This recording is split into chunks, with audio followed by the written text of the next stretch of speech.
pour la concentricité d'une pièce qui est ovale, on a un exemple ici. J'ai un diamètre à vérifier, la concentricité, et la surface de référence, c'est ce diamètre-là. Cette partie-là est ovale. On va le voir tout à l'heure. Le montage va rester similaire. Je vais déposer ma surface de référence dans mon bloc en V et je vais apporter mon indicateur cadran sur ma surface de référence pour m'assurer que ça tourne bel et bien à 0. Donc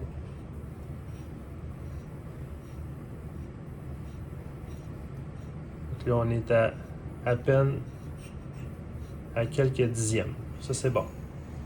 Ensuite, ce que je vais faire le même principe qu'une pièce parfaitement ronde.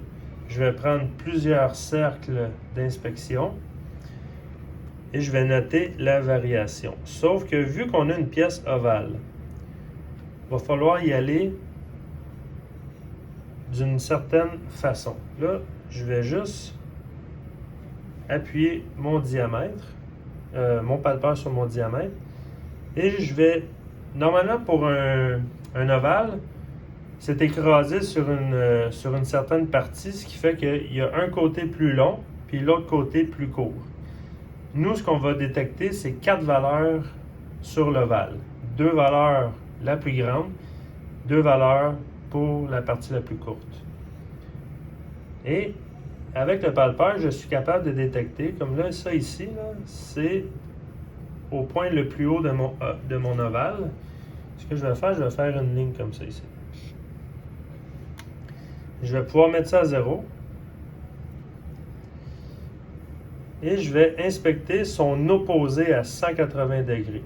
Puis ça, même si on ne voit plus la ligne, c'est pas grave.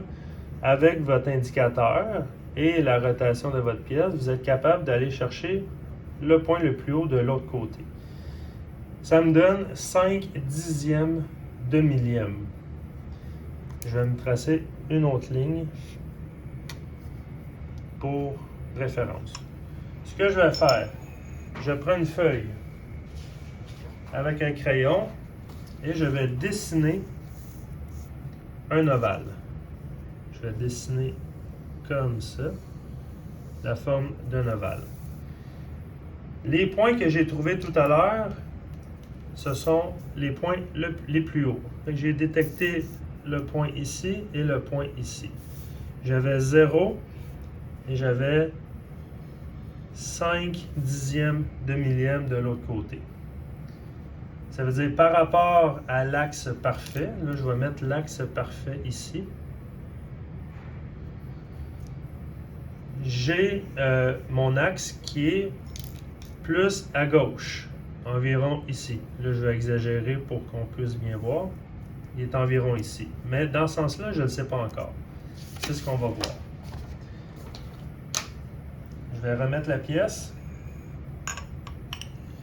Et là, je vais regarder toujours dans le même cercle d'inspection à droite. Je vais m'assurer que je suis au milieu de mon diamètre. Et je vais aller chercher mon point le plus bas. En tournant la pièce, on voit que le point le plus bas, il est ici. Là, on peut mettre le palpeur à 0 parce qu'on compare vraiment un point versus à l'opposé. Donc, on peut changer le cadran indicateur sans problème. J'ai trouvé mon 0. Là, je vais faire un point pour faire différent. Je vais aller trouver son opposé. Le point le plus bas, en tournant la pièce, j'arrive à 1 millième et demi. Ici. Je vais noter ça sur ma feuille. Ici, j'ai 0. Ici, j'ai 1 millième et demi.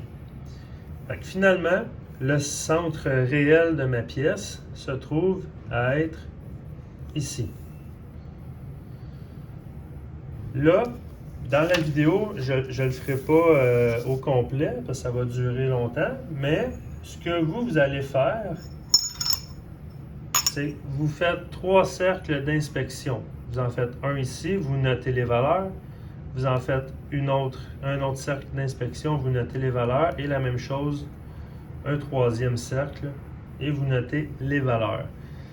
La concentricité, vous devez prendre le cercle qui vous a généré la plus grande valeur. Et vous allez analyser ces valeurs-là. Là, dans mon cas, moi, on va dire que c'est la plus grande valeur que j'ai trouvée parmi mes 3 cercles. Ce qu'on va devoir faire, c'est dans le même style que la tolérance de positionnement d'un trou, on va devoir utiliser Pythagore.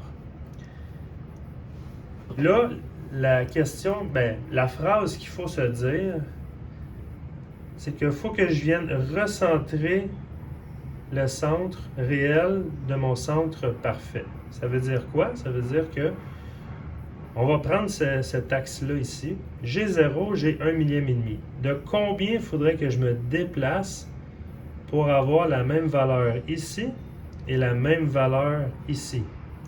Il va falloir que je me déplace de la moitié du 1 millième et demi. Et si on fait le calcul à la calculatrice, pour être certain, 1 millième et demi divisé par 2, ça va me donner 7 dixièmes de millième. Fait que finalement, je vais devoir... Ce que ça va faire, c'est que ça va me créer un triangle. Comme la tolérance de positionnement, je vais devoir déplacer de 7 dixièmes et demi pour retrouver mon centre. Ça veut dire que ça ici, ça va devenir 7 dixièmes. Et ça ici, ça va devenir 7 dixièmes. On va avoir la même valeur des deux côtés. Ça va me créer un côté de mon triangle. Je vais faire la même chose de l'autre côté. Quel est le déplacement que je dois faire pour venir rechercher mon centre? À partir d'ici à aller jusque-là, je dois me déplacer de la moitié du 5 dixième de millième. 5 dixièmes de millième divisé par 2, ça va me donner 2 dixièmes et demi, 2 dixièmes ici, 2,10 et ici 2,10. Dans mon triangle, je vais avoir 2 dixièmes. Ensuite, on va devoir trouver l'hypoténuse. On fait Pythagore. Pythagore, ça se trouve à être C, qui est l'hypoténuse. C est égal à racine carrée de A à la 2 plus B à la 2. Le A et le B peuvent être inversés ici, il n'y a pas de problème. Je vais faire 7 dixièmes à la 2 plus 2 dixièmes à la 2. Je vais faire la racine carrée de la réponse et ça va me donner 7 dixièmes comme hypoténuse. Sauf qu'une tolérance de concentricité va toujours être diamétrale. Si on a une tolérance, par exemple, d'une concentricité de 5 millièmes, c'est 5 millièmes au diamètre. Là, dans notre cas à nous, on a trouvé seulement le rayon. On doit faire x2 pour trouver notre valeur diamétrale.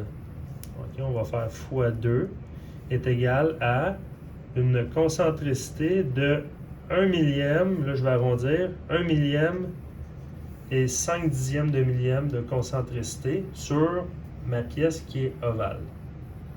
Alors c'est comme ça qu'on détecte une concentricité d'une pièce avec une ovalité.